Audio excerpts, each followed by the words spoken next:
কিশোরী কিশোরী কিশোরী কিশোরী তোরে না পাইলে কান্না কি করি। হে গাইস, হোয়াটসঅ্যাপ, কেমন আছেন সবাই? আশা করছি বেশ ভালো আছেন, সুস্থ আছেন। এই মান্থে 20 ডিসেম্বর আসছে কাঁধান।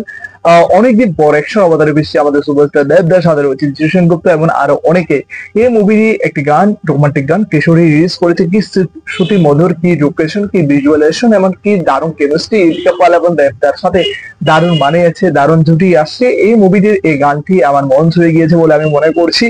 এই গানটির যে রিলিজ গুলো বেশ সুন্দর, বেশ শ্রুতি মধুর, এবং আপনি কানেক্ট করতে পারবেন রিলিজ গুলোর সাথে। এবং ডান্স যে নাম্বারটা রয়েছে, জেম অফ দ্য টাইম এটা রিলিজ গুলা যে কিশোরী কিশোরী কান্না কি করি, মানে যে সুন্দরভাবে এগিয়েছে, সাথে এদিকে বলে পালের সাথে আপনার দেবদার যে কেমিস্ট্রি সেটা বেশ সুন্দর বানিয়েছে বলে আমি মনে করছি। এই মুভিটি যেগুলো গান আছে সবগুলা বেশ দারুণ ছিল। আশা করছি আসলে এই মুভিটার অ্যালবামটা বেশ দারুণ। বিশেষ করে প্রথম গানটি অ্যান্ড সেম অফ দ্য দ্বিতীয় গানটি তো অনেক অসম্ভব সাড়া ফেলেছে, অ্যান্ড এটাও ফেলবে বলে আশা করছি। আপনার অপিনিয়ন শেয়ার করুন কমেন্ট সেকশনে। আপনি কাদানোর জন্য কতটা এক্সাইটেড সেটা কমেন্টে জানাবেন, ভুলবেন না। Good bye.